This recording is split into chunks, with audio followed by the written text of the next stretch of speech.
G'day everyone and welcome to the GameDay Squad Aussie Rules Fantasy Show. I'm Pitty and alongside Haz, together we are the Fantasy Bros and we've partnered with GameDay Squad to bring you everything you need to know to succeed in GDS Aussie Rules this season. And tonight I'm joined by Bales from the AFL Fantasy Fanatics to preview a big round 22. It's our third last round of the home and away season. Bales, we can see the light at the end of a dark tunnel. How are you, mate? I like that light of a dark tunnel. Yes, it's been feels like it's been a long bloody year with all the injuries and everything. Right, and other formats you got to trade out. And the good thing about GameDay Squad is you can swap these players out, but it still doesn't ease the pain of when you see a player get injured and then you see a second player get tagged and a third player put up a dud score and you thought about, I'm going to play this player in my side, and then they end up putting up a monster and you don't have them. So, yeah. 3 more weeks to go. Yeah, this season has felt like that Simpsons meme where it's like, stop, he's already dead. Yeah, exactly right. We can't keep taking any more, particularly our backline. But before we get into all those previews again, all our viewers and listeners, make sure you've subscribed to all our Fantasy Bros socials so you don't miss a thing this season. We're on YouTube, Spotify, Apple Podcasts, TikTok, Facebook, Insta. Just make sure you search at Fantasy Bros AU. And if you do follow us, you would have seen that Dill and I sat down for a bit of an AFLW preseason episode earlier in the week. I think that dropped yesterday from memory. That was our first one that we've done. Really good one for all our new coaches. If you're new to GameDay Squad, if you're keen to check out AFLW for the very first time, well, we have covered everything you need to know. That's the addition of new special competitions. It's the changes to standard competitions that we've seen this year. We list out the 5 players you want to pack when you first sign up. We also go over some dynasty assets and some players we're just keen on. So, got a bit of everything in there. Be sure to check it out. It's great AFLW content because that's not too far away from starting. In fact, next Sunday, Bales, which we are pumped about. Oh, it's this Sunday. Sorry, I did mean this Sunday. Came out as next day, this Sunday. Yeah, they're the first game there. Obviously, our Saints and our Blues matchup. So, very, very good. And again, if you haven't signed up, make sure you do to GameDay Squad and use that code on screen, FBAR26. You'll get yourself 3 9-player common packs just for doing so. However, let's look at the round that was. We'll go around the grounds.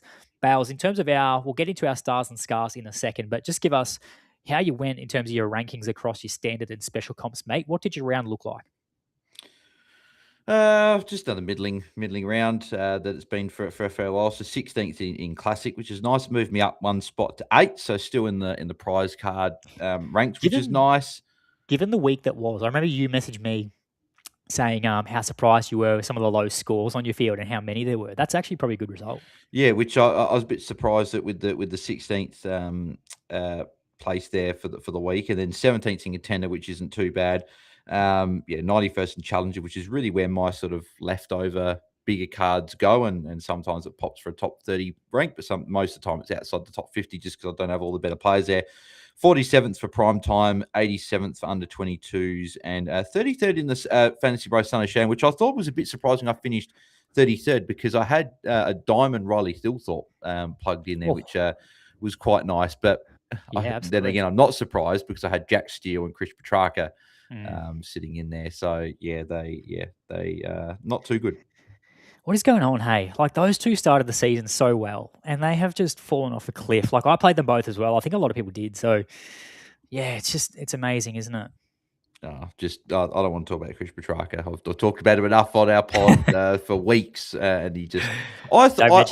This was like the last hope of like you're in a relationship and you go, this is your last chance, and Petrarca blew all the bridges. He's like, nah, not doing it. I thought he was going to go well against his former side, and he didn't. So, like, I know there was talk earlier in the week that they were going to give him attention, but he just continues to get worse. Like, I don't know what is going on, but so are the Suns. They still can't win a game.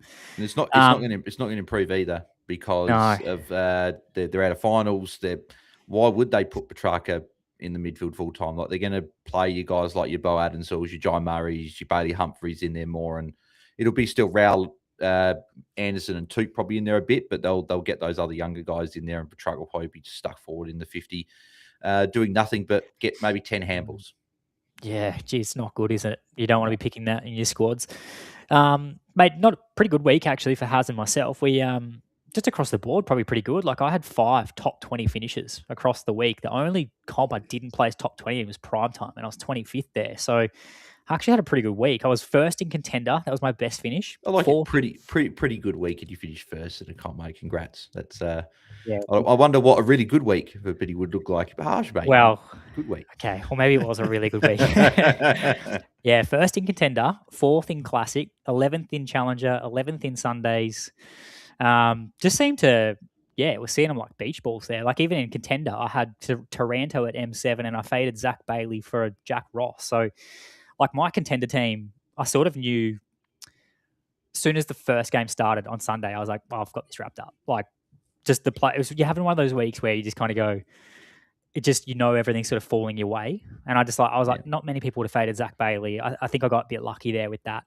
I didn't do that in Classic, of course. I played him there, but it was just one I thought, it's Carlton matchup. Why not? It kind of just paid off in the end. So good week. And then Has had a good week as well. He was 8th in Classic, 13th in Challenger, and 15th in Sunday. So he also had 2 other top 20 finishes. So I think it was just some of those picks that we really liked last week, sort of got us across the line there. And there were a couple of big decisions too. Like Bontempelli was the big one. We didn't play him. So I think that probably did a lot in getting us, the finishes that we did, because he's quite popular across all competitions. So which you can now see in the GameDay Squad app, which is good. Correct, you can. If you haven't checked out those updates, check it out now. There's also projections as well, thanks to the Stats Lab, our good friends over there, JT, and obviously Zonald there now as well. They've got projections in-game. They've got played percentages. You can also see all the symbols and what they mean, whether they've been picked to play on the weekend, whether they're not in the squad, whether they're injured, whether there's a question around them. You can see all that as you're building your squad. So it's absolutely unreal, all powered by the Stats Lab. So it is going to be really good, particularly for our coaches who, build their squads late in the week. They may not get a chance to tune into, some shows, or they don't quite keep up with all the news. It's going to be really, really helpful for all those players. But, mate, we've got lots of stars and lots of scars. So would you like to start off in terms of who your star was? We might go stars first. You give me your star, and then I'll give you Has and mine. Yeah, I was going to say there's more scars than stars. I think, particularly this year. So, who's going to get my star? Just looking over the matchups quickly, because I forgot to save my lineup, so I can't remember what my lineup was last week. So I've already got this week's lineup in, so I forgot who was there and who was not. So I'm just going through. Actually, no, you would be better off going to the matches here and seeing who did I have last week. Yeah, this is what you call being prepared for the stars and stars. There, well, Darcy Cameron was good. He'd probably be one that comes to mind. And I had him. Deserves a shout out. Errol was good as well. Also had Errol sitting there. I think I've got an idea of who it was. I'm just double checking that I've got the right. Shees was obviously good, but I think we've pretty much got him every single week. I'll probably give it to 2 players. I reckon 2 players out of my lineup deserve it. First one, Big Max Gorn, with a 149 in the ruck. I know we got him every week, but sometimes we probably don't shout out the Big Max Gorn, because he's locked in our squads every week. We sort of just go, Gorn's in there. He does his thing. That's fine, but he's got to get a shout out for, again, another 149. That's actually his first big score for a while, which I was a bit surprised about. And before anyone says, not having to go at him at all, right? Because he's been consistently tunning up and going over 110, 120 every week. I think he's gone over 110 every week, except for 1 week since round 10. So just getting it done. But that was his first score over 140 in GameDay Squad since round 3. What's that? Round 3. So, and like that, you want... I had that before. you want these big ceiling scores every now and again. So it's good to see Big Max get it done. And then the other one that probably gets it as well, and also shout to Tom Sparrow, just keeps getting it done as well. Oh, so good, particularly the last 3 weeks. Yeah, I feel like I'm shouting out a few guys here, but the 2 defenders in John Noble and Lockie Whitfield end up playing both those guys in my lineup, and obviously Noble went pretty big. I thought he was fairly unique, which was good to see him pop it. I think was that a season high? Surely equal season high. He actually scored 178 in round 8, which is quite interesting.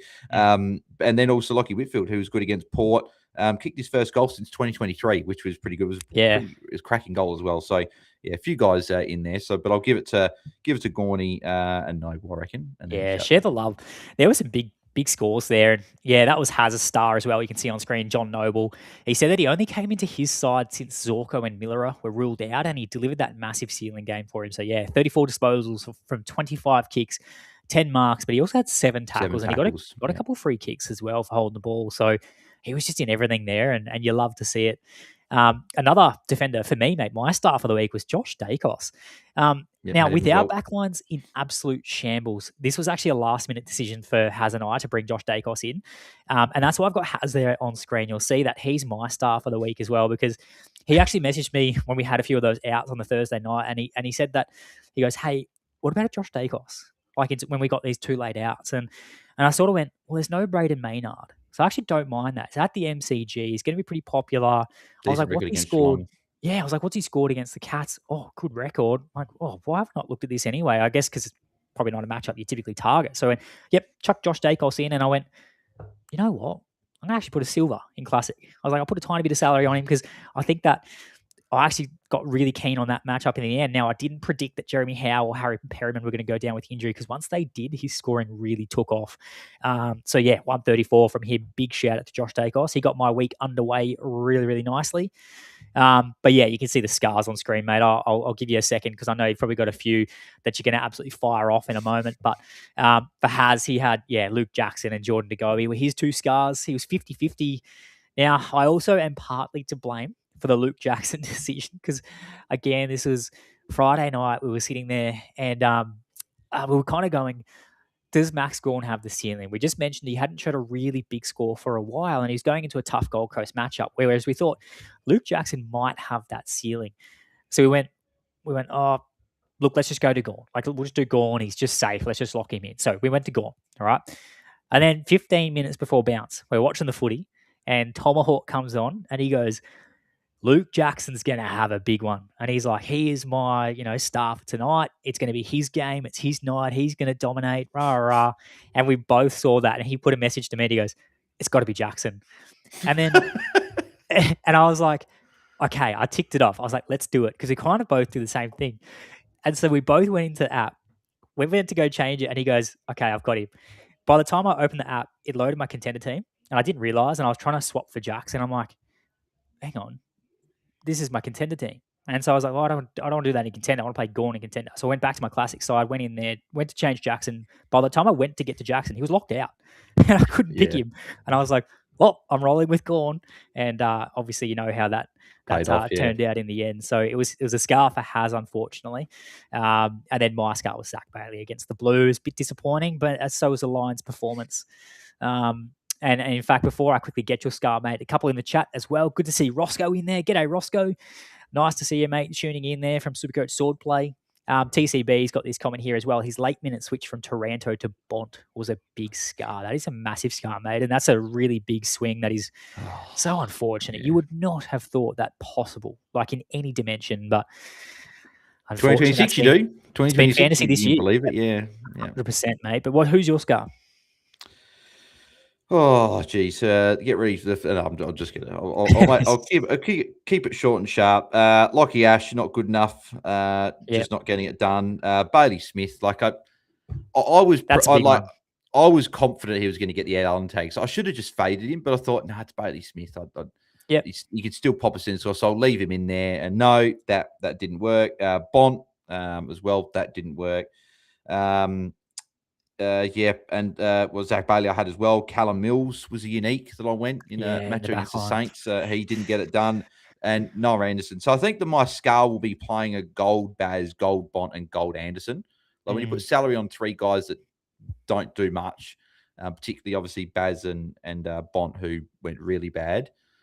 It's just you're not. And the fact that I still came top 20 that's what I meant. For the classic, like having Mills, Bailey, Bont, Baz, Anderson, and having salary on a few of those guys, I was a bit surprised. So maybe if I just played a few different players there, it might have actually been a better week, because I was keen on Dunkley, just couldn't fit him in, and Dunkley ended up having a decent game.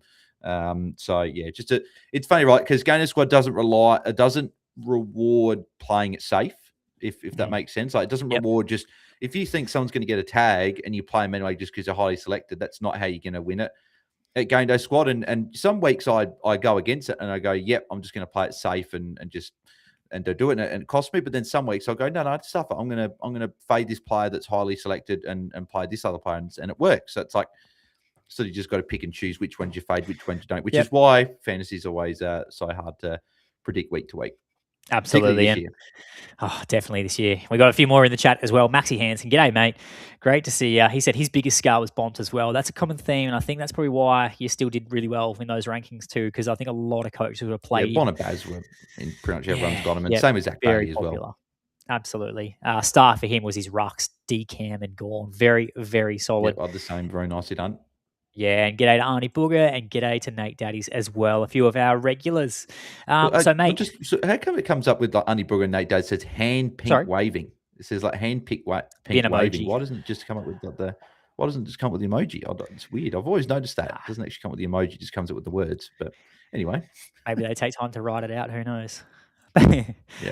Hey, this is what you've been waiting for, mate. You are through to the quarterfinals of the 2026 GDS Cup, and that is who you are playing this week. You are playing Izzy in a really big matchup there, and that is going to be massive. You're a couple wins away from taking out the biggest title. You can see that I snuck through there as well. Well, unfortunately, on that left side of the screen, you can see in the 2026 GDS Cup, unfortunately, the Hastings Hornet took out Haz. So Hastings Hornet finished third for the round with a score of 3,265. So he had a massive week. Haz scored just under 3,200. So a very solid week from Haz. Lost to one of the better coaches for the week. In fact, the second best coach for the week. So I think he was second best from memory. I have to double check that. He was third. I apologize, I just said that. But yeah, Has said he wishes him the best of luck moving forward. But I don't know how to take that because he plays me. So read into that what you will. I faced the Hornet this week, and I was able to get over Janeth just in a really tough matchup. And I tried not to talk to him all weekend. I didn't really want to have a bar of it. I just wanted to let it play out. I couldn't bring that stress on myself. And yeah, I was fortunate enough just to get across in the end, but it never feels good when you have to take out someone, like Janeth, who was a great friend of the pod and, a really competitive coach. So it was a good win, but you never feel good about eliminating someone who's, a really high quality coach. So big shout out to Janeth there. He's still dominating across all competitions. I'm trying to see but you can see there, mate. So with the results of the round of 16, I'm trying to find where's my matchup. I can't find my matchup at the moment on the screen unless I'm just completely blind. But there is a graphic in the Discord there if you want to have a look. It's sort of, if you search by media, you'll find the images there. I didn't put it up on screen, so I don't have the results there. I don't think the email's come out just yet, but it will be in there somewhere if you want to have a look at it. Yeah. And even Arnie Booger there just mentioned that Hastings Hornet has beat them too. He's flying. And coming into this week, I am the underdog in this one. I'm probably not backed to win. I think all the money would be on Hastings Hornet this week, so I don't feel like I've got much to lose, to be honest. I've come as far as I've ever come, in a cup before, and I feel like I'm going up against one of the best coaches in the game. So I'm just going to have a bit of a swing here and, not too worried with how I go. So best of luck to the Hornet. I'm going to go right into the Hornet's nest this week and hopefully come out on top. We'll see how we go. So you're going to play Jason and Francis, that's what you're saying? The Hornet. You're going to play the Hornet? Not this week. Not this week. But who knows? Keep one up my sleeve.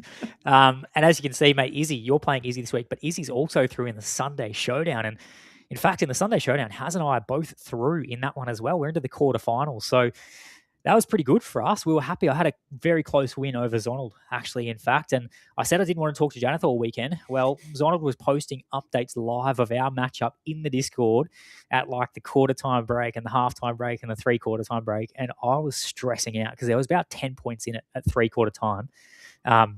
He had Mason Redmond. I had Lockie McAndrew in the ruck. So we had only like one or two differences. And then it was just differences in salary. So he had a Diamond Dawson. I had a Diamond Rankin. So it was kind of like, it was just neck and neck the whole last quarter.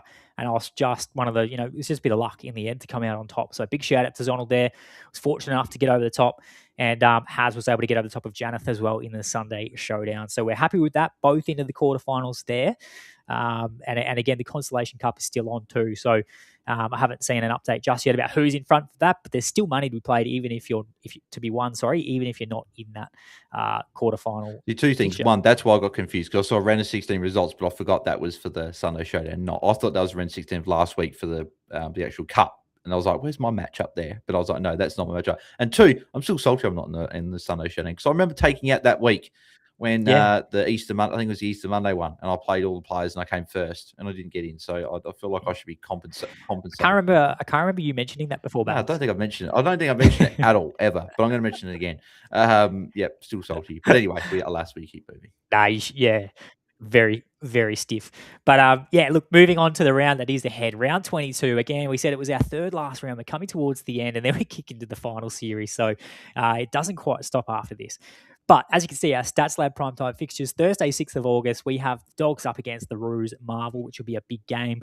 We have the Lions up against the Hawks on Friday night as well. So they're our primetime fixtures. Our Saturday slate, we have the D's against the Dockers there at the MCG. That's going to be another big game too. I'm excited to see that. We then have the Swans against the Power at the SCG, the Cats against the Bombers down at the Cattery, and then we have your boys, the Crows, against the Tigers over at Adelaide Oval, which will be, yeah, hopefully a good game in terms of fantasy, mate. We're hoping a few players can fill their boots there. But we've obviously got the Sunday Showdown there. The three games we've got the Giants against the Suns, the Eagles against the Magpies over in the West, and we've got the Saints against the Blues to close out the round. Any thoughts on those fixtures, just looking at them, mate? I think some of the big dogs have got some great matchups. Like I'm looking at the big four in Sheasel, Dawson, Baz, and Dacos have all got real favourable matchups there. It's like I think they're going to be having a bit of salary on them this week, which is nice. I'm going obviously it's the Crows Richmond game, but from what I'm seeing, it's meant to be raining and get quite heavy towards the back end of the game, I think. So part of me is worried is maybe is the likes of Dawson and Rankin not going to get those marks and what's going to happen there. So yeah, interesting to see how it all goes. But now looking forward to a big round of footy because Brisbane Hawks, Freo, Melbourne, and then Geelong and Crows playing late is going to shape, I think, the battle of the top four in a big sort of 24 hours. Yeah, it will be, and cannot wait as well. So let's look at our defenders. Let's start here for round 22. As you can see on screen, our plug and plays: Lockie Ash, Lockie Whitfield, Nazaya Wanganeen-Miller, Dane Zorko. He's got the asterisk next to his name, though, as well. He was managed last week. You would assume with the injuries they had last week, the down performance, you would imagine he comes straight back in. And if he was managed when he came back into that Port Adelaide matchup at the Gabba, you'd expect him to be right to go for this one. So if he was named, Bales, would you have any concerns with the Dane Zorko? I know they play Hawthorn, but I don't feel like they're as restrictive off half back as what they have been in the past. And I feel like a Dane Zorko is someone who has a ceiling that I find very hard to avoid, particularly given what our backline is looking like. Zorko plays it in for me. Brisbane, bad performance. It was a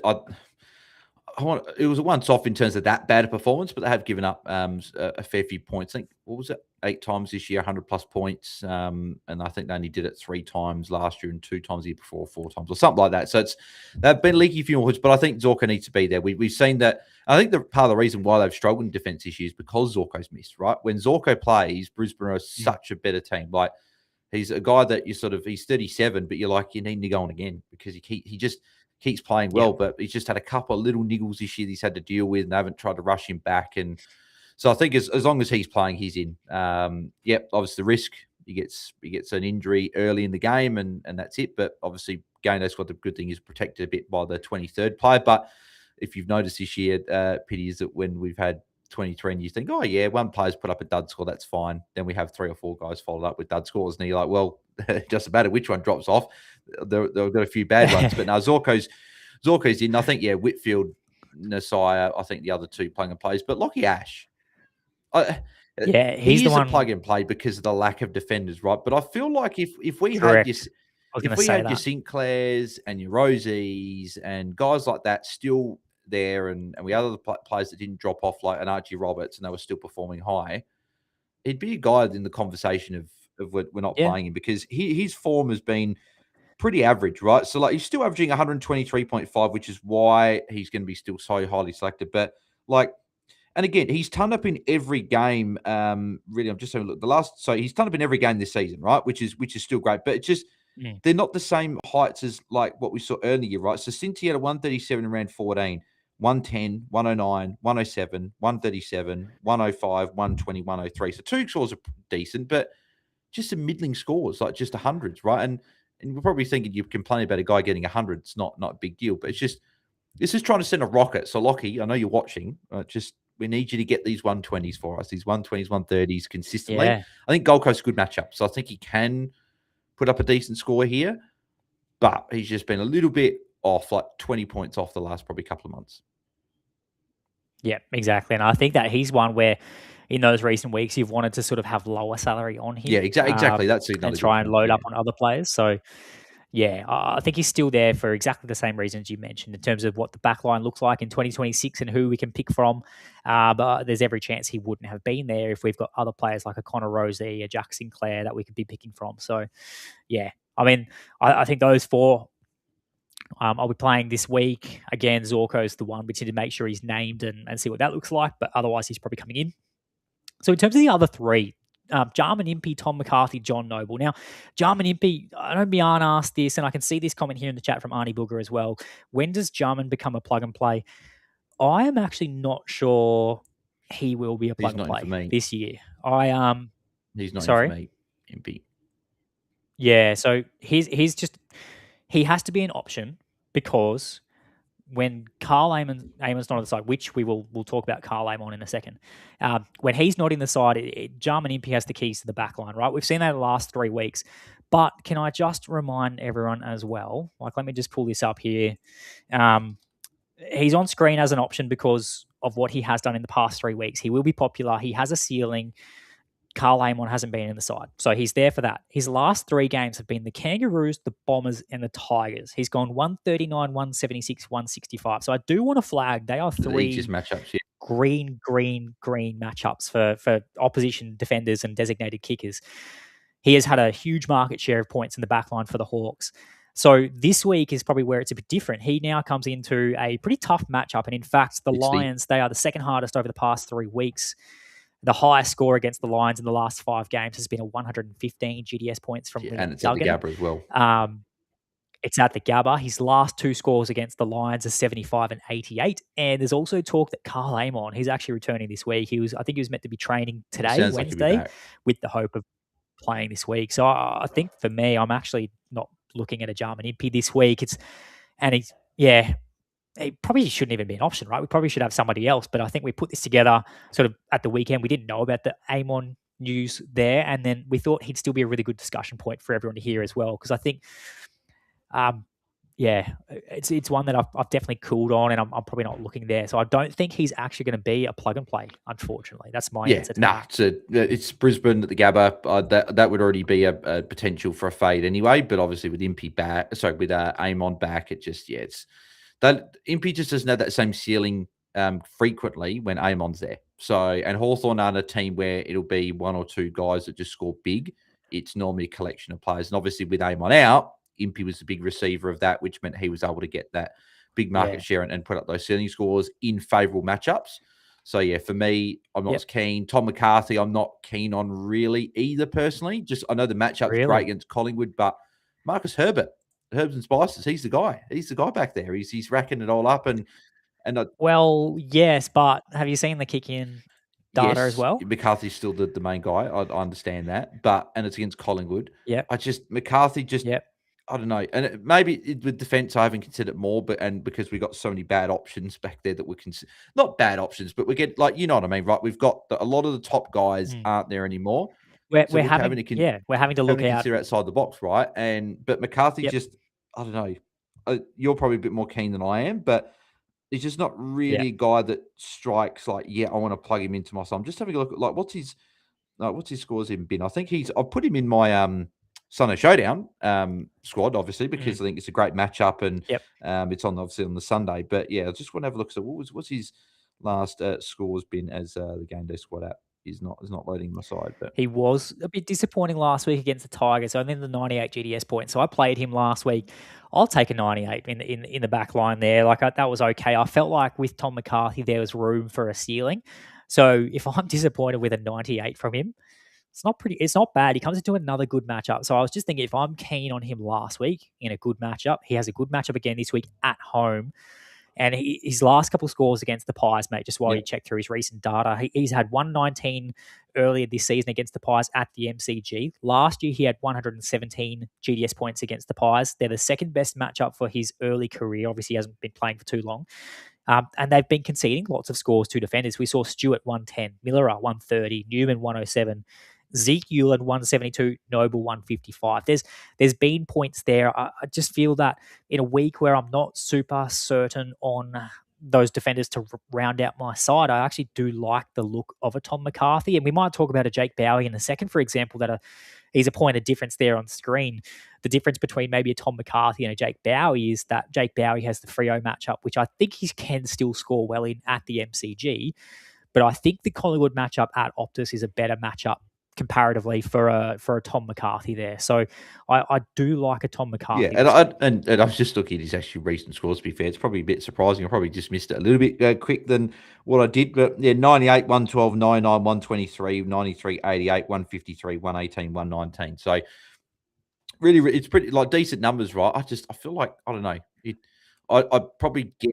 It's hard when you haven't picked It's someone like when before. I picked him once or twice, like in other squads, but not my classic squad, right? And I sort of look at it and go, he doesn't really have that ceiling to pop the score. And I'm probably looking for guys that have got that ceiling. That's probably just I'm mainly looking in GameDay Squad in my squad for the ceiling. But I guess in defense, we're looking for guys to just give us a solid score. We're not looking for the ceiling at the back end, right? Because we've got your Whitfield, your Zorkos, your Nazas, your Nobles that can pop the ceiling scores. So we're really just looking for a couple of guys because you're going the avoid there. He's not in my side either, and Impy's not there. So it's like if two of those guys have been there for a lot of weeks, it's two spots you need to fill. So, mate, that's the scary thing. Like no Josh Dacos, no Jarman Impey potentially, and there's another guy here too from Nate Daddy's, Callum Wilkie. I'm not super keen on a Callum Wilkie either, and he's going to be popular. So last three scores, 117, 69, 65. I know he's been an option for us all year. We have really liked picking him, but his last three against Carlton. So this is my rule. I've had a rule since halfway through the season. I reckon it's coincided with my rise up the ranks. Do not pick players who play Carlton and do not pick players who play Freo. I've followed that rule religiously, and it got me a win last week in Contender as a result.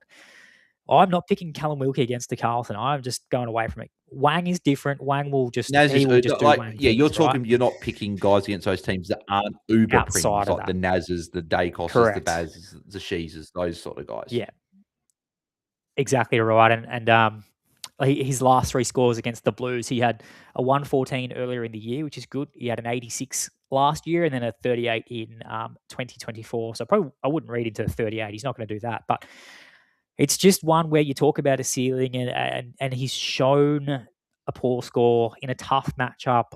I'm not as confident with this one. So I'm probably going to be looking elsewhere in something that I am more confident in. So there's three big names that we're not keen on, mate. A Germany, and I know we've put Impy in as option, so it's almost contradicting a little bit, but we had a good discussion as to why he may not be an amazing option. So no Josh Dacos and no Callum Wilkie. That's scary. So if you want a ceiling, who else on screen might you be looking at?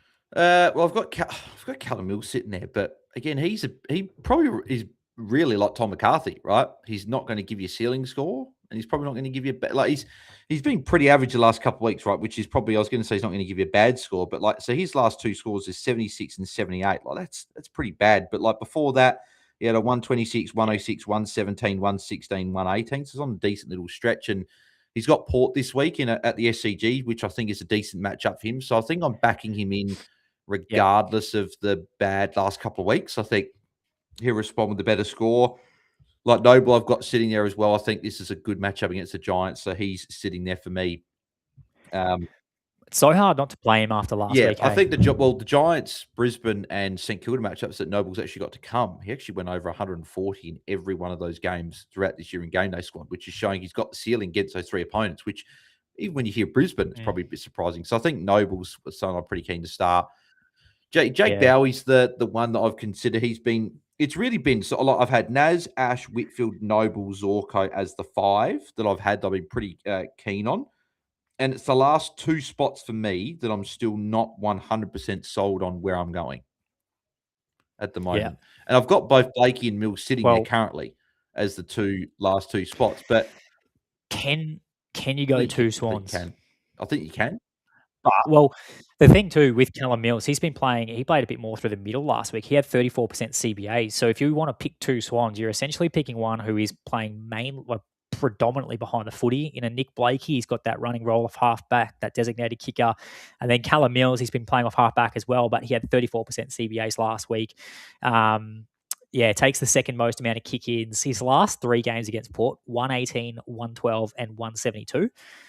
Previous data suggests yes. It's just really those last 2 weeks, like TCB says on screen, he can't physically pick Callum Mills anymore. He's on his naughty list. I'm pretty sure it might have been TCB who mentioned Callum Mills a couple of weeks ago, and then he went on the 2-week stretch of those poor games. So it is really hard to pick, even though the matchup's there this week. But that's why I'm probably more keen on a Nick Blakey personally.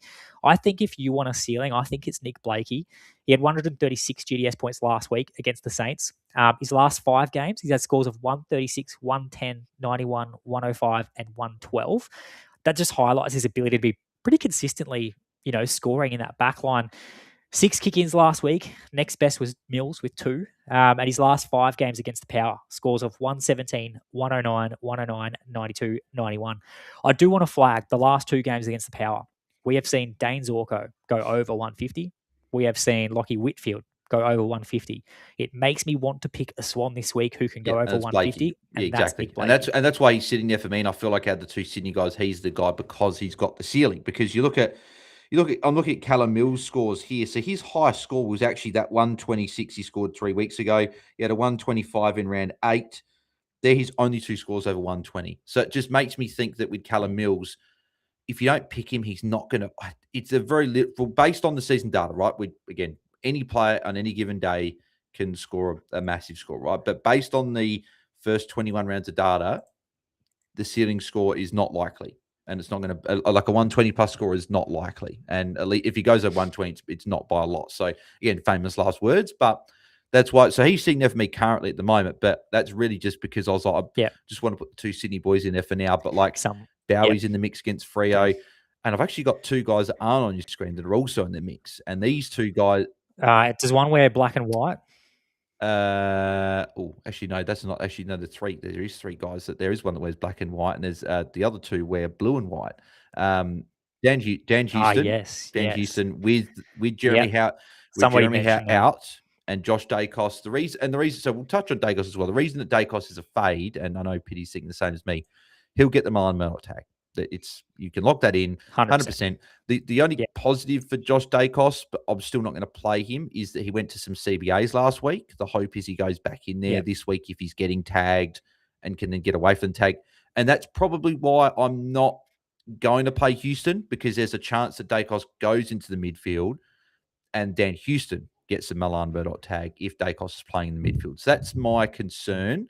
But Houston is a play if you want to go there. Like as TCB says, they love Houston. The other 2, you've got one, the under 22 player watching, Colby McKercher, who went back to defense last week, scored an 8.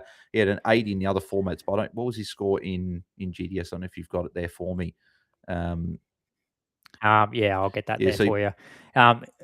You know what you need to do? 100, I think. You need to ask, is it Ganners who has the Colby McKercher prize card? Is that who's got it? If someone in the chat confirm that, because you need to ask whoever has that card. Pretty sure it is Ganners, and you need to ask what he would think of playing a Colby McKercher prize card in standard. Because I think for me, I'd be so scared to be playing a Colby. It would be a ballsy move, right? But he went back to halfback last week, so Sheezer went 101 last week, right? So Sheezer went more forward, which I don't agree with, but that's fine. That's Clarko.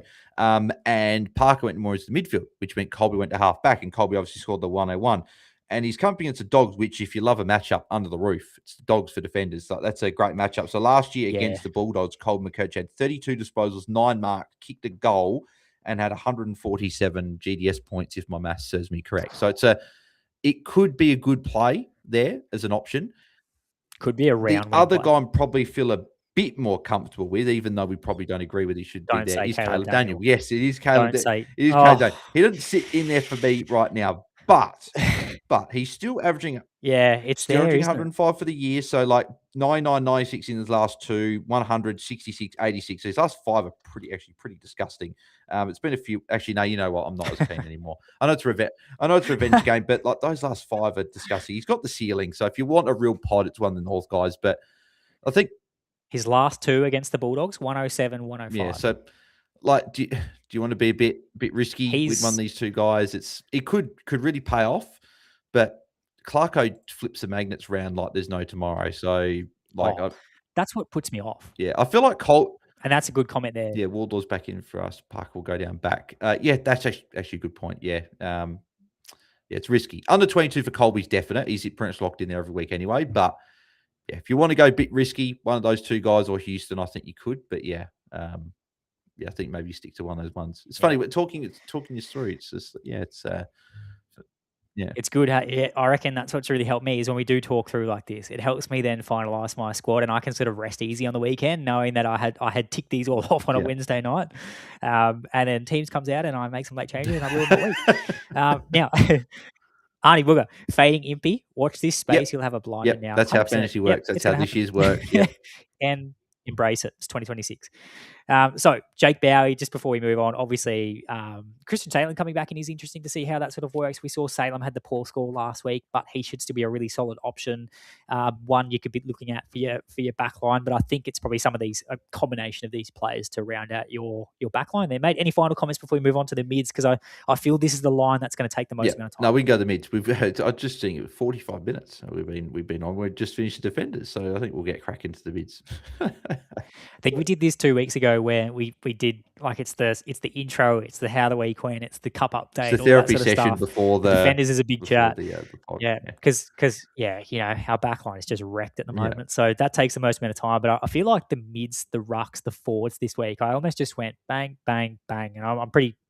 I say confident, but I liked the picks in those lines a bit more. So our midfielders, we have Dacos, Dawson, Bont, Smith, Ashcroft. Now I know what everyone's going to say. They're going to say Bontempelli is not a plug and play. I know they're going to say that. That's why he is the asterisk there. So I just want to mention two things. One, Marcus Bontempelli, you're officially on notice. Based on this week's performance. Yeah, he's on notice. We're going to be watching this week's performance to make a decision moving forward what that looks like. However, he's the Bond.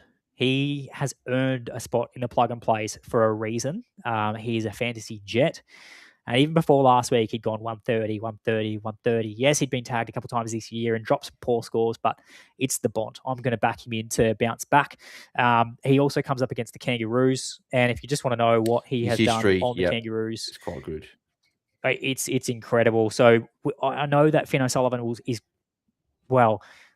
I know they run Finn O'Sullivan who tags, but Haz and I were talking about this. I reckon he's gone to him in the past. Has he gone to him in the past? I think Foss goes to Ed Richards personally. Like I just feel like he's a better matchup for Ed Richards. I think he has copped the tag maybe once or twice from memory over a Bontempelli, and I reckon that if somebody is going to cop it. At the moment, it almost has to be an Ed Richards. That's what I think. They might still go to Bont, right? But his record against North Melbourne, I think there's if you've probably got numbers there, but isn't there like a 150, a 170, and like a 140 in his last four, something like that? Yeah, well, GDS 151, 128, 146 in his last three, average of 142. I just think if you don't want to play Marcus Bontempelli this week, I think you're justified based off last week's performance, but do so at your own risk. As TCB says, he's going to tear us to shreds. I back in Bont to bounce back. He's one of the best players in our game. So he doesn't have two games like that in a row, does he? Like every time I've seen him drop a stinker like that, he follows up with a pretty big score. So I think he's in for a big one. So I've got him there, and I think that the other four, Dacos, Dawson, Baz, and I think Ashcroft is obviously definitely got to be in the plug and plays. He's earned it. Now, I'm interested to what your thoughts are on the Sydney boys, because I love Goulden this week, but I'm a bit nervous with Heaney. I just want to get your thoughts before I give my 2 cents about Heaney. I'm pretty happy with Isaac Heaney this week as well. Like I was actually looking at it, I'm okay to go 2 Swans. I think the matchup is there against Port Adelaide at the SCG. I really like. I did write some notes. Where are they? So Port are actually the best matchup for opposition mids in the past 5 weeks. They're conceding an average of 100 GDS points. And I feel like I'm probably not going to read too much into what the Giants did last week. I reckon the Giants are just decimated, and it was played in Adelaide. So I'm not looking too much into that. But if I go back to what a star-studded team can do against the Port Adelaide recently, that's the Lions at the Gabba 2 weeks ago. They had Zach Bailey, 156, Ashcroft, 153, McCluggage, 130, Dunkley, 117. I like both Goulden and Heaney here. So Goulden's last 3 against the Power, 90, where he was coming back from injury last year, 128, 124, and he's been in great form in the past 2 weeks. Heaney's last 3, 111, 128, and 104.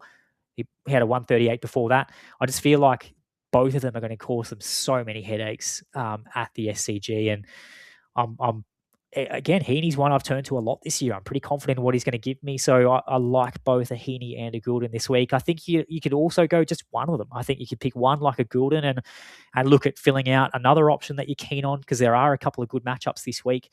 But yeah, I don't mind them both. What is it about Heaney that has you a bit So nervous? two things. So one, I think Bergman will go to him. I think that Bergman will tag him this week. And I think it's a good matchup against Heaney as well, because Bergman can not only tag him in the midfield, but also follow him into defence, for Heaney forward and go there. And we know how good a one-on-one defender Bergman is. The other reason I'm a little bit concerned is that Heaney's one of the two guys you can lock in. If Sydney are up big, they'll rest. There's 3 weeks to go before finals.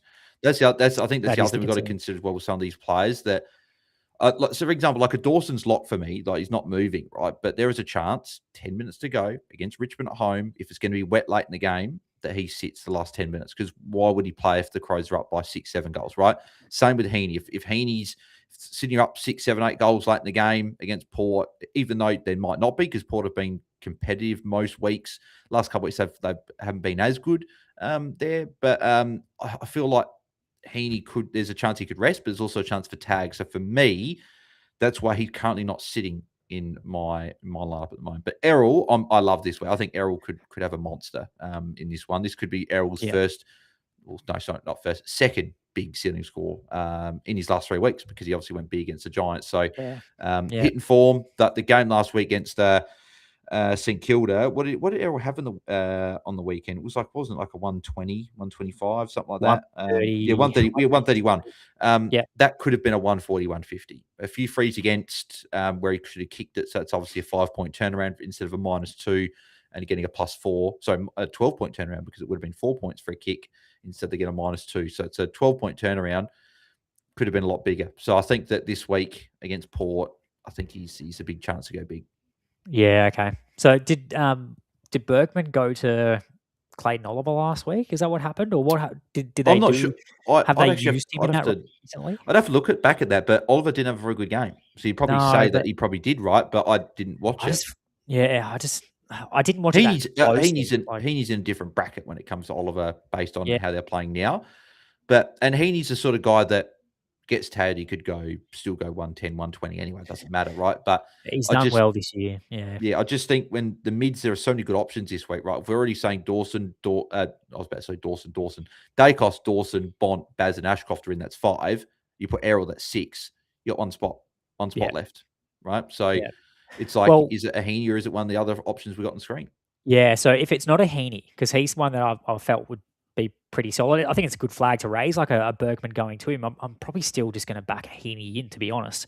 But it is a good point to raise. So who else would you go potentially this week instead? Josh Dunkley. Yeah, in good form.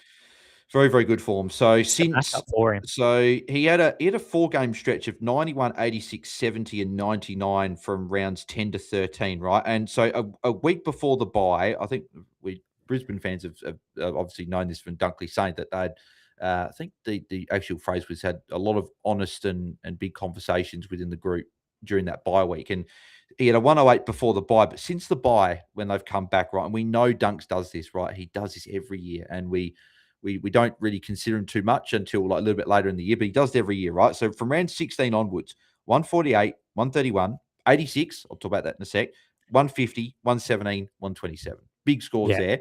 And that 86 was against the Bombers. Yeah. And the Bombers, for those inside mids that don't get a lot of outside ball, Bombers is a bad matchup. We've seen Oliver's gone bad in both those games. Dunkley went bad against the Bombers, and we've seen other inside mids go bad against the Bombers. So the other matchups I'm looking at, Hawthorn at the Gabba, Brisbane need to respond. You think that someone like Dunkley is going to be right up for it. And last year against the Hawks, Dunkley had a pretty big game. He had a 136 in fantasy. I don't know what you've got. What's the score in GDS? 147. So 147, right? So big score against Hawthorn last year. I think he could do maybe not that big, right? But he could still. I think it's a matchup for him. Hey, him v Heaney. I like the matchup better for Dunkley this week than I do for Heaney, based on some attention for Heaney. Yeah, and I guess if that's the thing, if you go, no, I think Bergman's going to go to a Heaney. Well, why not sort of pick a player who you know won't get attention like a Dunkley? That's the thing. Dunkley will never get attention, right? It's Neil and it's Ashcroft and even Zach Barty. But like, there's probably 10 players before Dunkley. No, not discrediting Dunkley. But Dunkley's not the player that damages on the outside. He's in and under, gets it done. He's the guy that pays someone attention. It's like, does Correct. he go to a John Newcomb? That's probably the matchup I look at. And if he does, I think back him in for like a monster score if that's the case. He doesn't quite follow the matchup scale as well, that matchup strength data. Hawthorn are the third hardest matchup for opposition mids in the past 3 weeks. They're the seventh hardest for the season, but that's the way he likes it. He builds his score off tackles. And, you said that, obviously that Bombers game, we actually said on the pod, we were like, you pick your Neil and your Ashcroft in that game. We said that this week, and you go, you don't even look at a Dunkley because it's not his game, and that's what he did. But in the last couple of weeks in particular, watching the Lions play, he's actually been getting a few more marks around the ground. They were almost not there. They were non-existent in that first half of the season, but he's now starting to get some marks around the ground, and he's tackling. So his score is just taking off. So yeah, that's why we put him as an option as well there, mate. And for anyone listening or watching this podcast, Bales doesn't get like our little run sheet of notes as well. But mate, you've pretty much rattled off like every dot point in the same order as well as what we've got it there on screen. So yeah, absolutely nailed it. I think he's a very good option this week. It's just a matter of where you can fit them in. And I think Matt Rao kind of fits in a very similar mold. Yeah, he's a Josh back. Dunkley. Like I know you got Sunday Superstar there, the 20.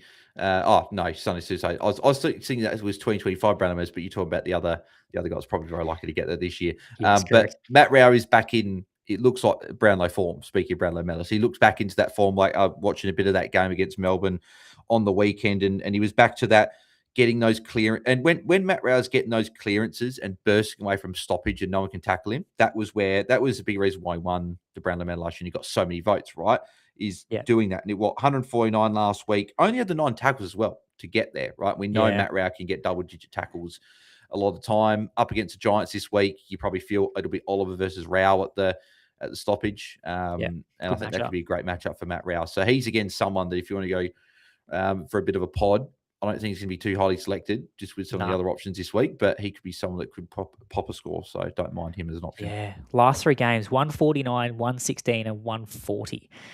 He's had an increase of kicks and tackles in that period of time as well. And I sort of digged into a bit of data to go, why? Like, why is he getting that? Is it just a turnaround in form? But in his last 3 games, his CBAs, 98%, 96%, 74%.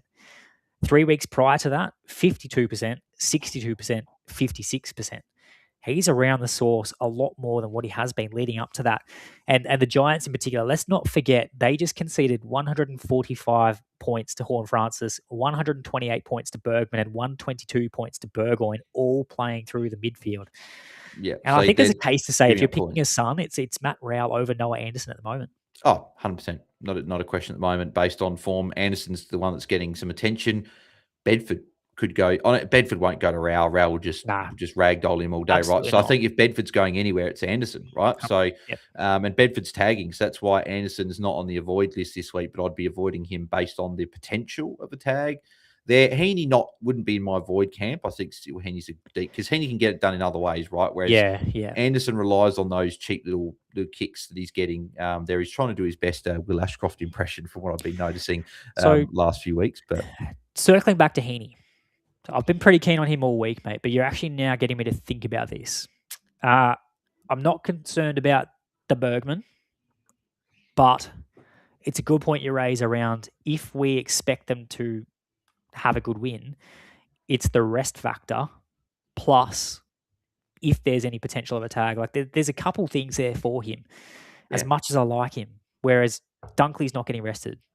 Rao's not getting rested. Dunkley's got the floor like of 90 that he could just pop a 90 and it's just like, that's a bit disappointing, but I feel like I'm happy to take it on.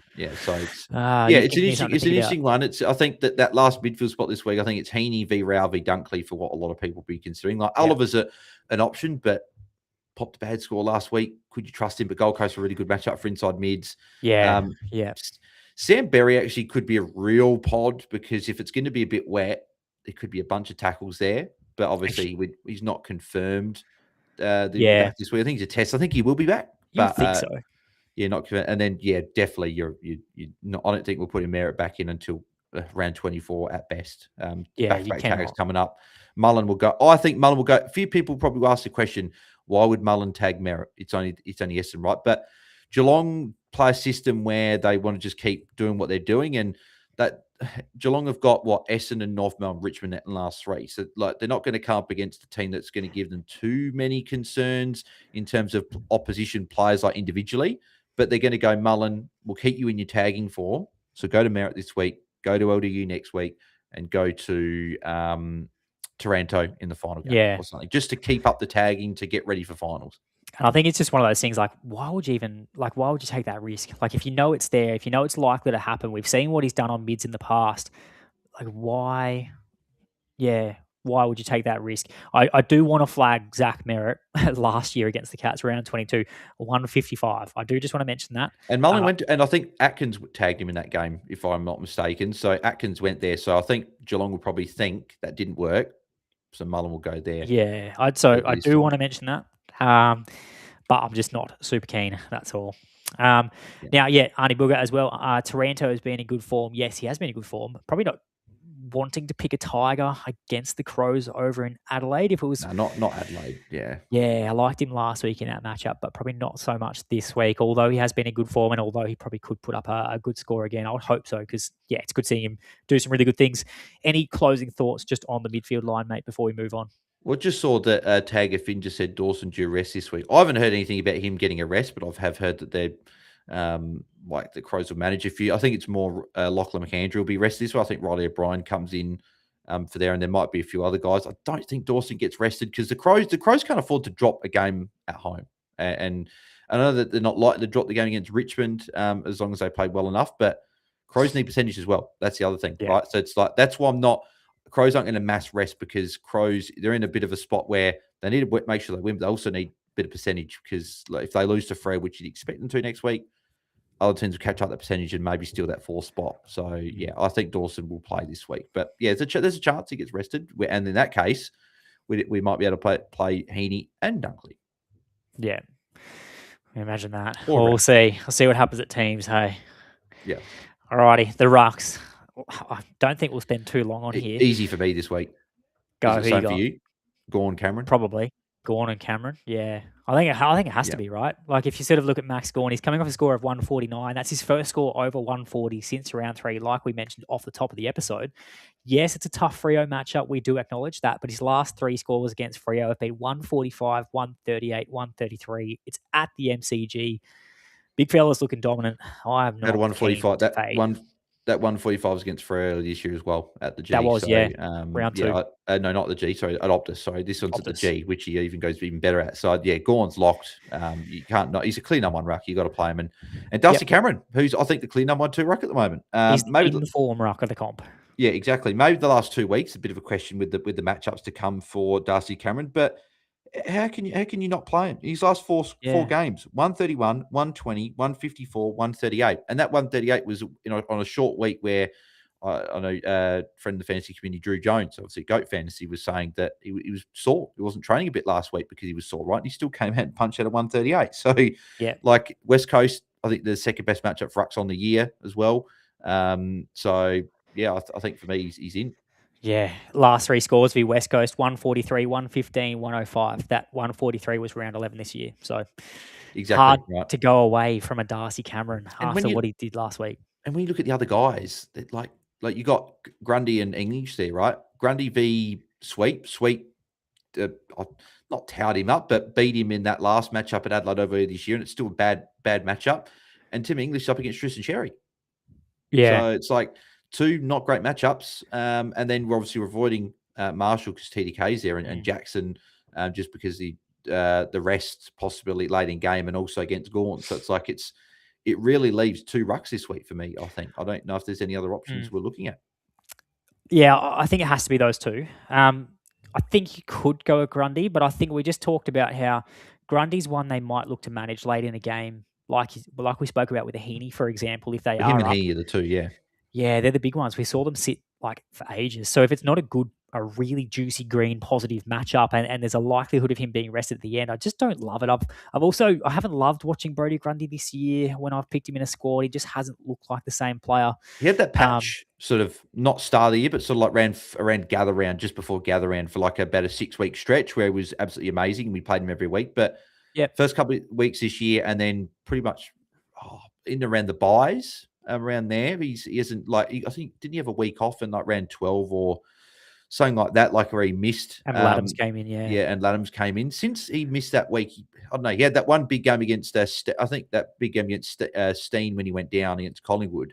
Yeah, that was like a 180 something. Hasn't really popped a massive score. So I know he's looking good against the Giants, but yeah, his last 4 games: 108, 121, 92, 91.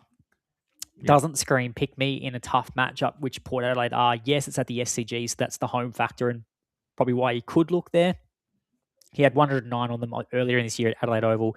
It's just, to me, it's very hard to be picking a Brodie Grundy over a Darcy Cameron or a Max Gawn. So maybe you can play him in a competition if you've got his All-Star card, for example, or if you've got a card of him that you don't have of the others, you can still go him, but I probably wouldn't be picking him over the other two in the comps I'm prioritising. I think Tim English is the pod you could look at instead of a Brodie Grundy. He's had last 3 scores of 108, 105, 116, and you feel like he's building. And yes, I know Tristan Xerri is typically not a good matchup you want to target, but he had 130 on them last time. That's round 17 last year, so he was probably in better form at that stage. So that's just something to consider. And North are a bit more of a neutral matchup recently. So you would think English could jump over the top of him and get around the ground, but I guess they might look to use Cooper Trembath or another ruck a bit more in the middle if that's the case, to get a bit of ascendancy in there, but we'll have to wait and see. I think Tim English could be a pod, but again, it's the same thing as Grundy. I just find it really hard to justify how I'm bringing him in over the other two. And I think Luke Jackson, mate, I don't know if I can play him in a standard comp like for the rest of the year. Yeah. Until finals, yeah. Correct. So it's the rest factor, obviously, for him. It's the fact his scoring hasn't quite been at the level we need it to be in the ruck line. So 83, 85, 115. They're his last 3 scores against Melbourne, who he faces this week at the MCG. They're the second most restrictive ruck matchup of the season, third most restrictive matchup recently. I can't find a reason to pick him, unfortunately. No. So I think Rux is gone Cameron. I actually don't mind point of difference. The one I probably had down along with English is probably the other ruck in that game, Tristan Xerri, right? English is a good matchup for Rux. Yeah. The thing for me, the thing I've noticed over the last sort of probably 6 or so weeks with Tristan Xerri is when the ruckman is a jumper, Trembath is in the CBAs. Yeah. When it's not a jumper, Tristan Xerri's in the middle. And when Tristan Xerri's in the middle, he can go nuts, right? Just depends what are North Melbourne looking at. Are North Melbourne going, well, is English a jumper, which he like, he's not like a TDK, right? Which is where Xerri struggled a couple of weeks ago. But English jumps probably more than, say, like your Grundys and your Briggs and those type racks, right? So it's like, is Trembath the guy? If we knew that Trembath was going to be the guy in the CBAs, I'd say don't even look at it, right? But if you're only for a pod that's got a ceiling, if Cherry's in the middle this week against the Dogs, who are a high stoppage team, Xerri could go well, and Xerri could still go well even without the CBAs because the Dogs play a high stoppage game. So, yeah, but I just think it's not the week to do it. I think because Cameron's got a good matchup. I think you just play him at R2, you lock on at R1, and I think you leave it there, I reckon. The only other one you could is if TDK, he should be playing again. He wasn't listed in the injury report, but he could be an option if he wasn't named for whatever reason. The last 3 scores Rowan Marshall has had against Carlton, 147, round 8 this year, 129 and 128. So if TDK wasn't there, he would be your third genuine option you could consider over maybe a Darcy Cameron. But with TDK there, you can't look at it. And that score actually from Marshall earlier this year where he went well against Carlton was actually with TDK. But we're not playing him because with TDK's there, the ceiling just not the there, risk. Right? Yeah, so. Correct. The risk that you get a lower score. Well, that's our rucks, mate. That's record time. Yep. And big shout out, Goat Fantasy as well. Drew Jones, big shout out. If you guys haven't checked out Goat Fantasy, he's one of the partners of GameDay Squad. Obviously works with Fox Footy, covers all the media there for them. But I've been listening to his Goat Fantasy podcast religiously every Friday, and I love it, particularly with him and Warn Dog too. I reckon that's one of the best bodies I look forward to. Regular Friday listen. Yeah. Good. Check it out if you haven't. Goat Fantasy. And I just want to give him a bit of love, Drew Jones, because he's been copping a few drive-bys from the traders, and I just want to reach out and just say, mate, we would look after you on our potty. We wouldn't give you any drive-bys. Now, forwards. Sheasel, Pickett, Hill, Sparrow. Are you happy with those plug and plays for the forward line? No. Why? Who shouldn't be there, or who should No. be there? That's not. Rankin has to be there. Yeah. Okay, he's. So I did say that to Haz. I was like, yeah, Rankin. Yeah, Rankin's got to be there. Yeah. In the plug and Do you play. know why he's Just not? for Do you know this why he's week. not in the plug and plays? Why is he not there? I just want to talk about him. yeah. Oh, to be And- honest, I don't think there's too much to say with Rankin. Right? He's got Richmond. He went 180 something into me this year, so I think that he's there, right? So Yeah. Hey, Haz is in the chat. Haz, what do you mean, Sparrow? So- I don't understand what you're talking Mate, about. Plug and I plays. think I know what I think Haz is saying that, and G'day has obviously as well, but I think he's saying Freo, the matchup this week. It's a tough matchup, right? So, I think I'd and still.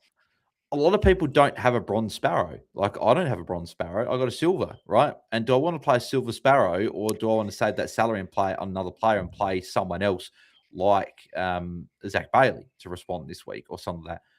I'm still playing Sparrow, right? Because he's in great form, and I think he'll get a job on someone like a Sarong, like not a tag, but just like, a bit like a Dunkley, right? Just find Sarong at stoppage and make sure he doesn't go good. But I think that I know Haz is just saying how good Sparrow. Yeah, there you go. Yeah, no, and agreed, it is good, and he's locked in. I think he's a plug and play anyway, right? Regardless of the matchup. So his recent scoring, like it's actually incredible. Just how good he has been, like 146, 129, 154. Now, funnily enough, mate, I don't know if you remember this 3 weeks ago before he had that 154. So he'd gone 116, 116, 116, 100, 106, 96, like sort of around there. Do you remember what you said about him? What did I say about him? You said he hasn't got a ceiling. And when you said that, the 3 scores after good to know you. Good to know you keep my receipts, mate. So no, I just remember you said it because I then saw that went, well, of course, whenever you say someone doesn't have a ceiling, they're going to come out and show you their ceiling. But like since then, he's gone 154, 129, 146. So yeah, no, it's quite funny how it's funny how that happens. He said, I don't have a ceiling, then bang. Like who was it? Callum Mills, I said earlier, said he doesn't have a ceiling, right? He's not going to burn you with 120. You can guarantee he's going 140 this week. So, yeah, no, that's how it works, right? But no, and I think I heard somewhere that Sparrow hasn't ever polled a Brownlow vote, if I'm not mistaken. You better believe he's polling some this year. You're not going to poll like 20 or 30 or anything like that, but polling the teams, I think he's had a very, very good year. I think he's been the highest. I think he's been the highest jump player in the champion data player ratings or something this year. I think is what I saw. So he's had a great year, and I can understand why Haz is saying how good he is because he's very, very good. So I think he's there. I think you got the 5 right. I think Shees, Cozzy, Brad Hill. Cozzy could cop some attention from Matt Johnson or a Hayden Young this week, but I still think I love watching Cozzy. Like the way that Melbourne treat Cozzy like Saints treat Naz, which is what they should be doing, right? Anytime they're in the area, they give the handball off and then they block the player that's trying to tag him and then they get disposed away. So I think he's still going to get to a score, but Freya's difficult, but he's still plug and play. Yeah. I'm just having a look. So Rankin, last time he played the Tigers there, so ended up having obviously an amazing stat line, right? So he had 33 disposals, 10 marks, 9 tackles, kicked a goal, 190.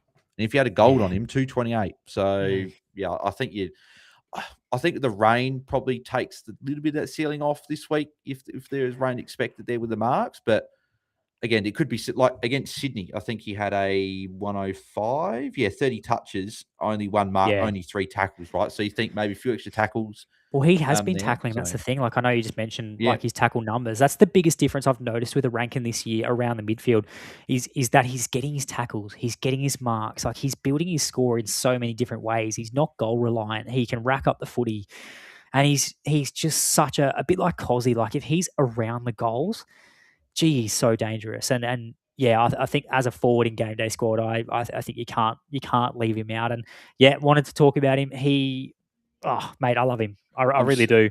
So I think he has to be an option. I still don't forgive the Crows for in 2021 when they drafted Fisher McCasey over Cozzy Pickett. I'll never forgive him for that. Like Cozzy was playing in the sandful.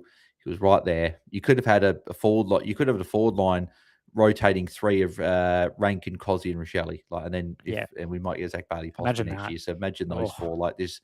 Yeah, no, but I love watching both Rankin and Cozzy, and I think they're both there this week. Just on Cozzy too, I know they play Freo, but and on Sparrow, right? I know Arnie Booger's got this comment in the chat saying, thinking of only one demon this week, making room for some extra catters. We will jump to Grind Myers as a point of difference in just a second. But Tom Sparrow early this year against the Dockers, 89. I would take that from him, but I think that he could score more based off the form he has been in and his tackle numbers. So I think that he's pretty solid. He's got a good floor. As a forward, I'm happy with him. And Pickett as well. I'm pretty sure he scored in the 90s against the Dockers earlier in the year. He was pretty solid too. Yeah, I think And that he was at was. Yeah. Optus. So yeah, I think Cozzy, you're playing. I think he's one of those guys that you plug and play every week. But no, round Arnie 6 Booger, last year, Arnie Booger, 145. But I know that the Dockers are probably a different story this year, right? The matchup, so it's probably not there. But 89, 145 in his last two. He's such a hard watch if you fade him. Like the 2 weeks where we didn't play him, I think you were the same as me. It felt like you when you break up with a partner and you look at your phone and you just want to go, I just want to see what they're up to and see how they're going. I was the same. I watched the footy go, how's Cozzy going? And then he just bursts out of a stoppage and kicks a goal and you go, why did I not play you? Can I get you back in my squad? Did you fade him for the King's birthday game against Collingwood because you thought he was going to get tagged? No, you played for that one. I couldn't remember if you faded him for that one or not. But I'm not fan. But I like Arnie Booger's thoughts. Geelong so do I. players. I've got a pot on my bench. I've got a pot on my bench that is from Geelong at the moment. Which one? Is it Myers or is it Manor? It's Manor. Yeah. God, that's risky. But it's there. It's there.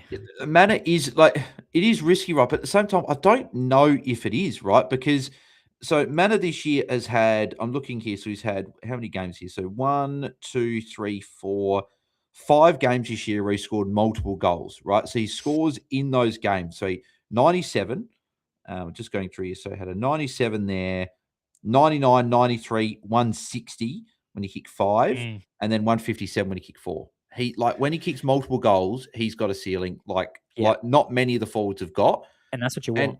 And Myers, maybe it's still just the knee that I've got in my head that he's played a lot of games. He's played in the 80%. So they're not managing or anything like that, right? But I just think that this Bombers matchup at GMHBA is a Sean Manor game. I've had a feeling about that all week that it's a Sean Manor game, and I feel like that's who I'm going with. He's currently sitting on my bench. So that's big. Now I know. I think if you want to catch up a few points on the leaderboards, I think this could be the play to do it, like a Myers or a Manor. So I love the Manor shout. And you're right, he's got the ceiling. And these are the matchups you have to target. So I guess the next question, we do need to talk about a Brian Myers as well. Sorry, then I'll give you the next question. So from a Brian Myers then, so obviously he's come back from that stint in the VFL. He had a huge score in round 19 with 121, but since then he's gone 56 and 76. He's coming up against that third easiest matchup in the Bombers for the season, and they are the easiest matchup for opposition forwards in the past 3 weeks. We saw Phil Thorpe, obviously he's a key forward, but he went 149, Rankin 147. Round 20, it was Gunston 157, Connor McDonald 123, Guinea 100. There's points everywhere. His last 3, I don't know how much we read into this, but his last 3 against the Bombers, 114, 130, 105. But he's not the same Brian Myers. That's the thing. It's just this matchup is so juicy. So, is there a world where you would consider a Brian Myers in your side over a Sean Manor or both? I don't know. I don't know if I'd consider over a Sean Manor. I'd possibly consider it with a Sean Manor, possibly getting both in because of the matchup, right? But yeah, I like you mentioned before, right? Essendon being how good a matchup for opposition forwards. I think it just goes right into Manor's sort of breadbasket, right? And as Arnie Booger says, or both, yep. And I'm thinking sort of something along the same lines, right? So yeah, I do quite like Manor. I hope he's not watching watching the show because they're going to get an insight into all what team. But if he's g'day, Izzy, hope you're going well. But yes, I quite like Manor. For me, I think it's if you're playing both Cats forwards, then that's the next question. Who would be the guy you're fading, right? Because that's the next question. If you've got Shees, Cozzy, Brad Hill, Sparrow, Rankin, that leaves Zach Bailey. Is Zach Bailey the guy you fade for the extra job? Well, yes, you can. Okay, so here's the notes on Zach Bailey. And shout out to Haz as well. Thanks for the notes on Zach Bailey, mate. This afternoon I said, how'd you go with your notes on Zach Bailey? He goes, I didn't do them. Didn't have time. he's like, you'll be right. Use your head. So thanks for that, mate. I appreciate that. Zach Bailey. So Hawthorn are a really restrictive matchup for opposition forwards. Okay, that's the first thing to note is that based off that matchup data this season, the Hawks are the hardest matchup to target the most restrictive matchup to target. Sorry, same as in the last 3 weeks. They're the most restrictive. The thing is, with the Zach Bailey, last week he put up a 69 and the Lions got absolutely trounced I haven't seen them in that sort of performance for a long, long time. And I can guarantee you that's not going to happen 2 weeks in a row. They are not losing by that much. Thanks, Haz. You're welcome, mate, anytime. So that's it's not going to happen again. So 69 in that sort of performance, we have to put a bit of context around that. Don't say it's not going to happen again because streaks meant to be broken. So it could. Hawthorn, they're not going to. I don't think they're going to be beaten by that much. But I've tipped Brisbane. Maybe that's just better stubbornness because I think they're going to respond. But I don't know. Hawthorn are playing pretty good footy at the moment, and they're firing all cylinders. It really depends who comes in.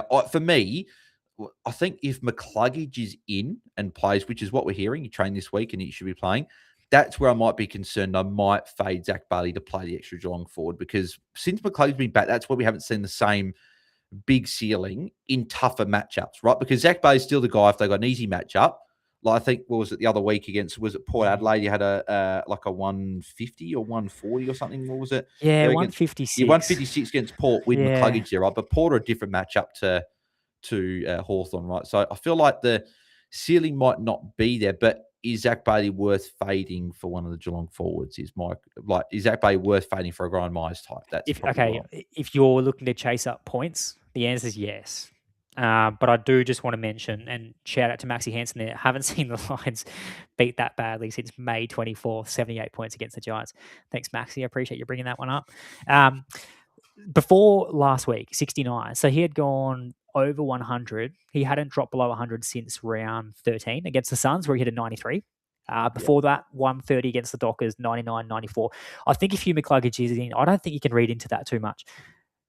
Zach Bailey's played the same role all season, and it's his CBAs are up and down. It's anywhere from he had 8% against the Kangaroos in round 5 for a score of 118 GDS points. Yes, the CBAs aren't a big thing for 42% against the Tigers in round 14 for a 120. He had 33% against the Dockers in round 12 for a 130. I think he's playing that high half forward role and he gets up the ground. Do you know who the most targeted Brisbane Lions player is from a kick in this season? Zach Bailey. Yeah. I don't think I'm not telling you that because you just said it. That's something I've noticed, right? He gets a lot of +7s from the kick in from there. So whether it's Zorko or Fletcher or Wilmot, whoever, he's always the guy that's getting hit up. So yeah, that's what I mean. Zach Bailey's the sort of guy he's a scary player too because he's got ceiling. Correct. Right? Would you be shocked? Would you be shocked if Brisbane won this game by 4 or 5 goals and Bailey had kicked 3 goals and had 25 touches and scored a 140? No, you wouldn't. But would you be shocked? But would you be shocked if he scored an 85 and kicked 1 goal and had 18 touches? No, you wouldn't. So it's so that's why. Yeah, maybe if it is a player you're fading, it probably is a Zach Bailey. His last 3 against the Hawks. We might even go the 2 games last year. They're probably most recent. He's won in 2024. It was a 74, but he's really come on in this last, particularly this season. But last season, obviously, his All-Australian year, he's had a good year too. So 111 and 95 in his last 2 against the Hawks. So they are the most restrictive matchup. So maybe you could make a case for, well, I'm going to chase the ceiling. I like a Sheasel, I like a Pickett, a Hill, Sparrow. I still think Hill probably doesn't have a great matchup in Carlton, but he's got that really good role that you back in. Yeah, you back him in, And we've spoken about Sparrow and Pickett already. So Zach Bailey is probably the one that could come out and you just sort of go, there's no ceiling against the Hawks and I'm trying to chase up some points. I'm chasing the ceiling, so I'm going to go a cat. So maybe it is the play, but I do just want to flag that I think Zach Bailey will be fine this week. Yeah, I think he will as well. Tim Kelly? Collingwood matchup. You could if you want to go different, right? So I've currently got okay. I thought I had him in my my Sunday Showdown, but I didn't have him in my Sunday Showdown, which I will be changing. Wash my mouth there. How on earth do I have Chris Petrarca in my Sunday Showdown team over someone like a Tim Kelly? That is disgraceful. Actually, no, I've got him in. Oh, actually, no. The reason I don't have Tim Kelly at my Sunday Showdown is I don't have anything other than a bronze. So that's probably why. No, but so I'm just you've probably gone there. What's Tim Kelly's last few scores? Because he's been all right. Let me just check. I think has got that here. Let me pull it up. I'll have a look. But just shout out to Izzy. Izzy, I'm going to play Petrarca this week. mate, in my forward line for Sunday Showdown. If you want to match me, here we go. So I got the scores. So last three scores this year for Tim Kelly: 118, 133, 98, and the 2 tons of obviously the last 2 weeks. So he's getting it done. And again, 25 touches Richmond last week. Yeah, the 133 was against Freo as well. So Yep. it's a good score against Freo. Good midfield time. 85% CBAs. I just think when you got Sheasel, Cozzy, Brad Hill, Sparrow, Rankin, that's 5. You got 2 spots left. If we want a Geelong Cat there, that's 6, and then we're likely got Zach Bailey at 7. I say I don't know if I wanted Geelong Cat in there. Yeah, I think like, I do. I know, I I know want the one. matchups there. It's Essendon. It's at GMHBA as well. If it was somewhere else, I'd be like, okay, but no, it's at GMHBA. It's against the Bombers. I want a Cat in there at least. And normally this is a matchup where like last year, if you remember, we'd have all of Baz, Myers, Manna, and Jezza all in our team, all 4. Yeah. Right? And we're talking about maybe not even having one. I think we've got to have one. I think you have to in this matchup. Yeah. God, you're giving me something to think about. Yeah, it's just been so hard to trust him this year. And he actually just messaged me saying, "Are you seriously playing Tracking Saturdays this week?" No, I'm not playing. I was just trying to stir up Izzy. You cannot do that to yourself. Yeah, I played Izzy this week in the Sunday Showdown in the quarterfinal, so I was just trying to throw him off. So you got Izzy in the Sunday Showdown, and I've got Izzy in the Cup. Yes. Why are we doing the pod this week? I don't know. I should have just avoided it. You have to get Izzy's YouTube account on podcast account and go, nah, not this week. You can't tune in this week. So all of YouTube, Instagram, Spotify, and Apple, Izzy, you're banned for the week because we can't give you our secrets. Yeah. Okay. Well, you've given me something to think about with the Cat then, and we'll round it out. Hey, Jai Simpkin, just quickly give him a bit of love. So he's had 97 GDS points last week against the most restrictive matchup for forwards and mids over the past 3 weeks. And in his previous 3 games before that, he's had scores of 125, 106, and 136 for a 4-game average of 116. He's getting in midfield time now. Yeah, 73% CBAs last week. That's the 3rd most behind LDU and Luke Parker. He had 36%, 57%, and 69% the 3 weeks before that. Now coming up against the Bulldogs, they're the 4th easiest team for opposition mids to score against. They've been the 5th easiest team for the season. Recently, it's a bit different. It has been a bit more restrictive in the past 3 weeks. But his last 4 against the Dogs, they've also been hard to read into. So 70, 148, 87 and 84, but it's probably just that recent form that just begs like a Jai Simpkin could be a pod if you're also looking to go that way or pending your card collection in certain comps. Yeah. Like you could go Simpkin, but and he's been good. But I just think I think the forwards there's a fair few good options this week, so I think I'm going there. See that comment on screen, Booger? Hey, Buzz, need a Tim Kelly. I don't have a silver or gold, so yeah, if you want to work out a trade, possibly we might be able to work out something. And then before we move on, obviously Christian Petrarch, we've spoken about him already as to why he's in a void at the moment. But a Jordan De Goey against West Coast over in the West. What are your thoughts on a Jordan De Goey? Now, I know there might be a question mark around him. If he didn't have the glute soreness, he was in my side. He was the guy that was over Manor because I was pretty keen to play him. Because last time he played West Coast, he actually had a really good game. I remember that's where I traded him in other formats and really started considering him probably that week in GDS. And he went, well, I think he went 127, if I'm not mistaken, in that matchup. I'll have to have a quick look at that, what he actually scored in that matchup there. But I know he had a pretty decent, it was a good, pretty decent day. Let me have a look. I'm trying to find this now. Here we go. Jordan De Goey had a 130. So, 3 points off. So, again, if he plays, we'll know by Thursday night because he'll do main training. I think they'll fly out Thursday, not Friday. But just with a bit of soreness, do you just go, well, maybe like he was sick last week. Do we just not pick him this week just with a bit of a question mark because we've got it's funny, right? We called this the fraud line a lot throughout the year, right? And a lot of people in the fantasy community did, right? But it's not, right? We've got forwards almost coming out of our ears at the moment with the amount of options we got. Like we've got guys that we're trying to fit in, but we can't. And just about picking the right ones. That's all. Hey. Yeah, exactly. And it's not Petrarca. Yeah, absolutely right. Like you said one to avoid. I feel like that's giving you too much credit to just put him on there to say avoid, right? I feel like he shouldn't even be on screen. Because, it's probably the last time for this year, to be honest. Yeah, and it's annoying because I love Petrarca. I think Petrarca's been I've loved Petrarca throughout his career, right? It's just This year, that love is not there anymore. It's like that. Yeah. It's that love-hate relationship. It's in the hatred part of it at the moment. It's just Yeah. like, no, I don't want to see you. I don't want you to be in the same room. Completely agree. Nuts. Yeah, Yeah. cannot have a piece of that in your squads, that's for sure. No. Now, BroDown Showdown, round 21. Can I just mention here, this is an absolute stitch up. This is, I was not on the pod last week, and Haz comes on and goes, oh, he's the BroDown Showdown, I'm in form, rah, rah, rah. And he gets the win, whatever. But he didn't tell you who did these picks for me. It was my 5-year-old son at work, and Haz is sitting there and he goes, righto, who do you want this week? I'm going to take Rankin. Do you want a Jordan to go this week? Okay, yeah, you can have Jordan to go. And then I'm there like cleaning up a couple of things, and I'm going, we want Darcy Cameron then. So then we get Darcy Cameron, and then he goes and picks off, I'll take Errol Goulden. Like, who else do you want? And so anyway, I probably need to amend this. He's beaten a 5-year-old child. So let's just put that out there. But it takes the lead to 8-9. So I still have the lead, and we made that rule. If it gets to 10, I win. I know he's going to say that he disagrees and it goes into finals, but I'm going to play that rule myself.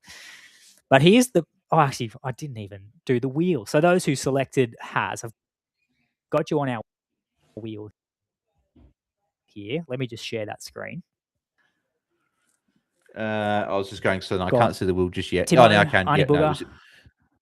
It was going slow there, but now I got it here. There we go. Timo, Arnie Booger, Mian, Reese MB31, Janeth, Maxi Hansen. So we've got all those names. I'm going to spin that wheel, and whoever gets this, you can have the whole 9-player common pack. We'll give it away. Oh, is it going to? It's going to be Janeth. Oh, Janeth. That is fitting. That is fitting. Because we do again. Obviously, yeah, he copped that loss unfortunately to us last week in the cup, so it probably works out nicely that he does get that. Because yeah, and I'm glad that you don't have to throw to me and say, "Oh, Bells, pick a row or column or whatever." I'm glad I don't have to pick, because the last couple of times I've picked for someone, it's been awful, and I felt bad because of that. Yeah, so we'll do the whole pack. So let's rip this now. We'll see. This is your account. Yeah, so like you've got a unique pack sitting there. I'm like, I couldn't bear seeing a unique pack just sitting there not being opened. I'm like, no, I got to open that. I'm saving all my packs now for next season. I'm just waiting. So I think over the weekend, like with my finishes, I think I had like 9-player common packs coming into my account. So there's heaps there, and yeah, some unique packs. I'll get every now and then through 22. So top 20, you get a 9-player unique pack. So if you come, I think it's 11th to 20th, it's a 9-player unique, because I finished 16th there, I think it was. If you come 21st, it's a 1-player common pack. Yeah.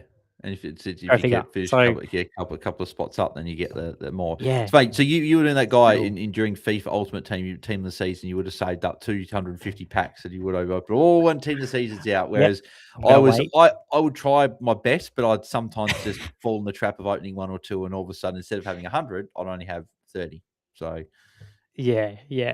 All right, let's see how we go. How's there? He said, All-Star. Congrats, Janeth.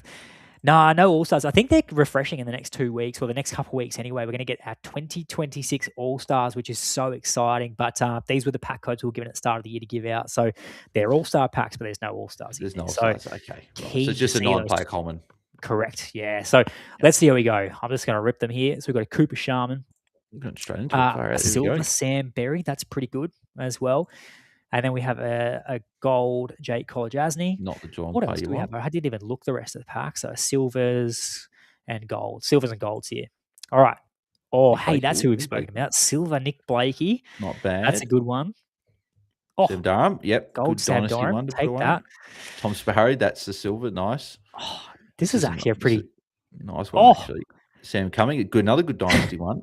Yeah. This is just making up for him Ben Jepson bowing out of the cup, unfortunately. So some pretty solid rewards and a silver. For a 9-player compact with no platinums in there, you take that, I think. So congrats, Janeth, on a good pack there. It's funny. I feel sorry for Ben Jepson.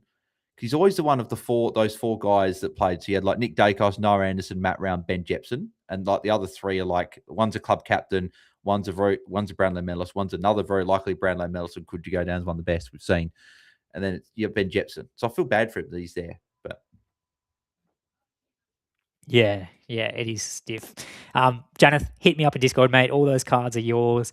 And again, just a bit of love to Janeth there as well, killing it across all those competitions. Here's our round 21, it's round 22. Apologies, round 22 plug and play It's not edition. zoomed in for me at the moment. It's like the screen's a bit funny, like in terms like on your screen. It's like sort of just there we go. Let Yeah, me there we go. let me Beautiful. get out There of we that go. for you. Oh no, it zoomed in and then you got out of it again. There we go. There Yeah, it is. apologies, that was me.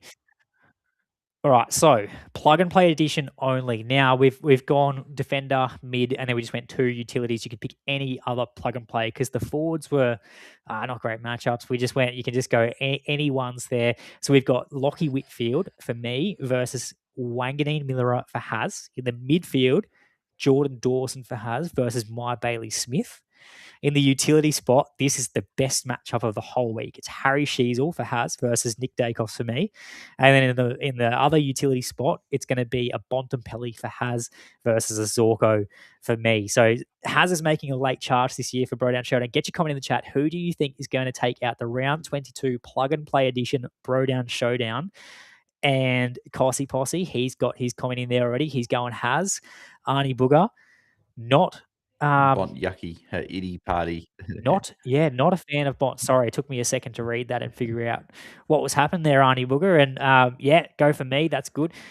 Bales, don't get your starry eyes over Jordan Dawson. Just think logically about this. Yeah, no, I looked at these matchups here, and I think you've got it. I reckon this week. I like the combo of Baz and Dacos this week. There you go, I Haz. think that's where I'm going. But it's I'm talking to you, but it's close, right? Because like Whitfield, Baz, Dacos, Zorko versus Naz, Dawson, Shees, and Bont, right? It could be a case where it comes down to who gets the biggest ceiling score of the week. I think it's like that. And the other thing we did talk about Sheets as well. And the reason I just edit to you, right, is with Shees, he's locked in, right? We're not questioning, right? He's still going to be pretty good this week, right? But did play a bit more forward last week, so just wonder is that same ceiling going to be there this week? I think so against the Dogs on the roof, particularly if Wardlaw's back. But I just think he's such a good player. I'd back him in any role. He could play back pocket. He'd still rack. And he could be told to lock down on someone. He'd still rack. He could do anything. So, I'm not concerned by it. But it is Bont something could go massive. Dawson's got the Tigers and Naz is Naz, right? So it could take this out. So it's 50-50 for me, but I'll just go edge it to you because of Baz and Dacos.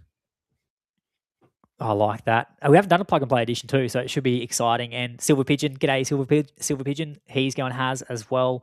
So make sure you get your comment in. And I think for now we're just going to give away the full 9-player comment pack as well. So get a comment in. Hopefully you comment me and get the win, and you can enjoy that 9-player comment pack. But again, sign up using our code FBAR26. Get across Fantasy Bros AU on socials. Lots of AFLW content going to be coming out. We're rolling into the final series. There's still a couple big weeks to go in the Classic Cup and the FantasyBros Sunday Showdown playoffs. So much happening. Bales, thanks so much for joining me and helping me preview a big round 22. I wish you all the best. And hopefully we're sitting here this time next week talking about how good we went across the weekend. Mate. Thank you for having me once again. And good luck, everyone, except Izzy. No, good luck. I'm joking. Good luck, Izzy. It should be a good matchup. It's all good. All good fun. All good banter. Good luck to you. Good luck to everyone. And have a good night. See ya.